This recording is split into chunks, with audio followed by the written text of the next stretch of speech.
glad you're here to take this class. Pilates and yoga are incredible for keeping you and your baby healthy and feeling your best. These short classes can be taken over and over through each unique stage of your pregnancy.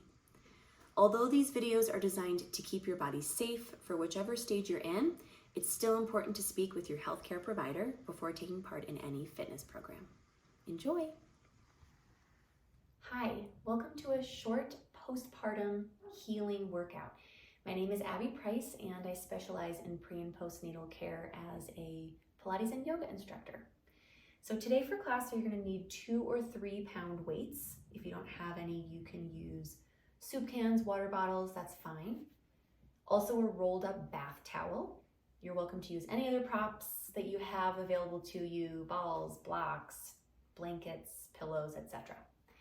So you should be at least 6 weeks postpartum before taking this class, and or have clearance from your doctor. Remember that some of this work is going to feel slow, or maybe repetitive, maybe a little boring, but it's the most important work that you can do. So embrace taking baby steps, no pun intended.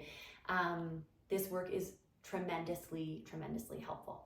So this class is safe for you whether you're 6 weeks postpartum or several years postpartum. You can have pelvic floor issues, pubic symphysis pain, diastasis recti, which is a separating of the abdominals, low back issues. Not only are you safe to do this workout, but this is really going to help. Remember, if something hurts, move smaller, move slower, or you can even just skip an exercise. Okay, so we're gonna start standing today. Stand on your mat wherever you feel comfortable and have space. Take a couple deep breaths. Allow any breathing that needs to happen through this class, whether it's a sigh or a yawn. And just notice your feet flat on the floor for now, a little grounding. Take a moment to notice at least one part of your body that feels good right now. As you maybe also notice parts of your body that don't feel very good. Then let's start to open the chest by reaching one arm forward, up and back, doing a little backstroke. Other arm forward, up and back. This is a really simple but effective way to open up the muscles in the chest, the pec muscles, which get very tight and uncomfortable for moms from feeding, hunching over, lots of hunching over, I know, and it's really difficult to not just to not hunch over.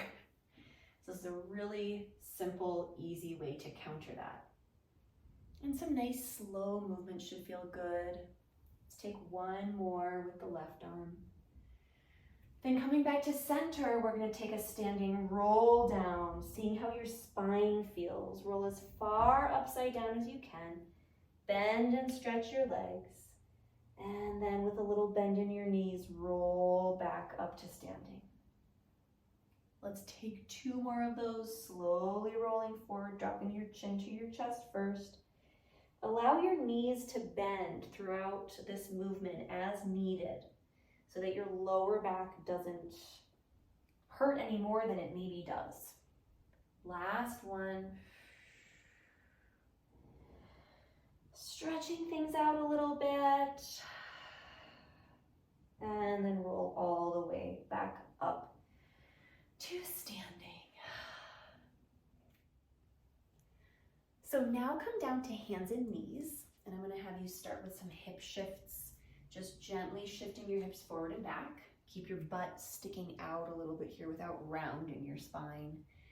This can put a little bit of pressure on our lower back sometimes, right? So nice flat back, feeling a gentle butt stretch, a nice gentle lower back stretch, and this is also really helpful for as a gentle pelvic floor stretch. So this is like one of the best things I think we can do, especially postnatally. And then coming back to all fours, a little cat and cow, I just want you to have some nice movement in your body here, right? It should feel good to mobilize your spine, especially if you're a new mom, if you have a newborn, then I'm sure your lower back doesn't feel good. I'm sure that just stretching and breathing is going to feel really nice. And then we're going to come to a seated position, and I'm going to have you massage your traps. Just for a moment, I want you to feel how these muscles are doing. You might go, whoa, these are really, really, really tight. Okay, a little gentle massage. Remember that you can release and roll out these muscles with a tennis ball or a lacrosse ball. Super duper helpful. So take a deep breath, and then let's practice our S breath and HA breath. If you took my classes while you were pregnant, then you are going to know these exercises really well. These are so simple and crucial for healing so many muscles in your torso postnatally, yeah? So let's start with a nice tall spine. We're going to inhale, and then let's do an S breath. Breathe out as long as you can. Keep going. And start to feel, hopefully, that your stomach muscles draw in. And then 2 more times. We're going to exhale. Keep going. Shoulders relaxed. Spine long. Breathe out, breathe out, breathe out, breathe out. Go as far as you can, as long as you can. And last one. Inhale. And exhale.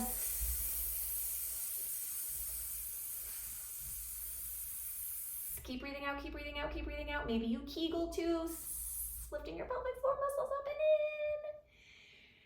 and in. And then we relax. Take a moment because you may get a little dizzy. Make sure you inhale slowly in these exercises. Now we'll do HA breath like you're fogging up a mirror. So inhale and exhale. Exhale, exhale, exhale. Draw your abs in, and then again, inhale. And exhale. Get taller, chest open, abs drawing in. Couple more of these at your own pace. Remember, breathe out as long as you can here. And I highly recommend Kegeling, engaging your pelvic floor muscles up and in as you're breathing out. Squeezing up and in like you're stopping a stream of pee. One more exhale. And then we will rest. Whew. So now I want you to practice a Kegel flick. So like a light switch turning on, off, on, off, on, off. We're gonna Kegel, Kegel, Kegel, flick, flick, flick. It's just a little squeeze and squeeze and squeeze. It's maybe not gonna happen today. Little squeeze, squeeze, squeeze. Maybe you need to take it even slower. Squeeze, squeeze, squeeze. The idea is you're trying to get a little activation, fast and then release, fast and then release. Practice those. Those are interesting. If you felt in the S breath and HA breath that it was difficult to Kegel, then practice those S breath and the S and HA breath first, doing your Kegeling. Then eventually you're going to get to those Kegel flicks. Flick, flick, squeeze, squeeze. Very interesting stuff, right? Now we're going to lie down onto your back. Always roll from your side onto your back. And here we are. So now that you're comfortably lying down onto your back, take a few pelvic tilts just to see how everything feels in your lower back. I want you to do the following abdominal exercises in an imprinted spine until you feel strong enough to work in a neutral spine with the natural curve of your lower back. So press your lower back down. Exhale, draw your abs in and open one knee sideways. Breathe in to return. Other side. You want to feel as you're opening your knee, your thigh, that your hips don't move. So you're only opening your leg as far as you can with hip stability. Those breathing exercises that we just did should have helped to wake up your abdominal muscles. However, there's going to be a lot of weakness through here, and that's totally normal and fine. That's what you're here for. So be patient with yourself. I know it's probably so hard. Small range of motion of the leg is the key so that you feel you can really keep everything still here, yeah? Now marches, tabletop, one leg as you exhale. And other side. You're also welcome to have your arms down by your side, but I highly recommend hands on hips. You can also watch yourself in a mirror or even film yourself taking class so that you can see if there's any movement happening. It can be hard to see that. It can definitely be hard to feel it as well. So you're going to develop that understanding, that body awareness over time, yeah? Let's take last one or two here. And then we're going to go into up, up, down, down. So this is a little bit of a test. Anchor your lower back into the mat. Exhale, tabletop, one leg, followed by the other. Bring the first foot down, followed by the second. Exhale, tabletop, tabletop, ooh, and then lower and lower.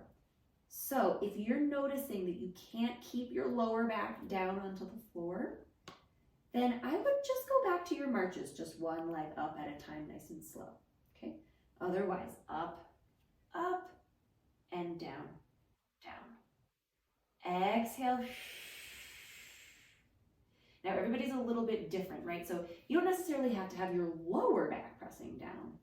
That might be really challenging based on how flexible you are. So at least be sure that your middle back, right about here, is securely pressed into the floor as you practice this exercise up, up, down, down. One more, and then we're gonna do a straight leg lift. Let's straighten right leg along the floor and lift and lower, keeping the leg straight, maybe hands on hips. I'm flexing my heel. So I'm really reaching through my heel, reaching it up to the ceiling, and my knee is very straight. So this is a little bit of quad work, but I like this for you. I think you might need it, especially, again, with lots of sitting and being in funky positions. Let's try your other leg. Can you prioritize hip stability? This is like the age-old question in Pilates. So can you keep your hips really stable even as your leg lifts and lowers? Think of your pubic bone. Pubic bone stays tipped away from your belly button as your leg lifts. In other words, don't tuck, right? 3 more, and last 2. Last one. And then we're gonna move into a side lying series. So I recommend using your towel under your head. We're gonna start with our usual clam, lifting up the side of your waist that you're laying on. Maybe you put something under there if you wanna have a little support. Feet are almost behind you, and then we open and close your top knee. While you're opening your leg, guess what I'm going to talk about? Hip stability, my favorite thing, but so incredibly important. You're going to feel more butt work if it's just your leg that's moving. Heels squeezing together is also helpful here in getting more work in your butt. Let's do 3 more of these, and last 2, and last 1, and then we scooch both knees in towards your chest, almost like a little fetal position. Straighten your top leg, almost behind you. I actually just pressed my heel into the wall, and I like that. And then we're gonna bend this knee, hovering it over the other one. Straighten your leg, it goes almost behind you, or if you have a wall behind you, you can press into the wall. I love that. And then bend. The idea is we're trying to keep our leg parallel to the ground, so not turning your knee in. This is so easy to do. Everybody does this. So slightly knock your knee up to the ceiling as you're working, especially as you're bending your leg, so that you're in a correct parallel position of your knees. Think about when we're doing squats and we want to have good knee alignment. Let's do 2 more. And then straighten your leg and hold. Start to lower and lift this leg without this hip moving. Hand on hip is helpful. Keep in mind that you can do all of these exercises with props. You can put a band around your knees or a band against your foot and pull with your hands so that you have some resistance against your foot. You can also do those exercises lying on your back, the abdominal exercises, with a stability ball underneath your sacrum, underneath low back area, so that your hips are a little bit elevated and your pelvis feels even more unstable. I wouldn't recommend doing that until you feel really stable. Bend your leg and rest. Come on up to a seated position. Take a mermaid stretch. Take a deep breath. And then go ahead and do that second side on your own. Just scoot on back to the beginning of that series. Okay, so you've now finished that second side of your side lying glute series and you are all done. And my cat Carmela has joined us. So good for you. I'm so proud of you for doing this class. I can imagine how hard it is to find time to take care of yourself right now, but it is so important. If you are to take anything from this class and practice it on your own, I would do the S breath and HA breath. And practice this class as often as you can. 2 to 3 times a week is great. Once a day is fantastic, unless you're having any kinds of aches and pains. Give yourself a rest day. But even if you just do this class once a week, that's way better than nothing, and that's gonna make a difference for sure. And remember that a lot of Pilates work can feel not so obvious. It could be that this felt very easy for you.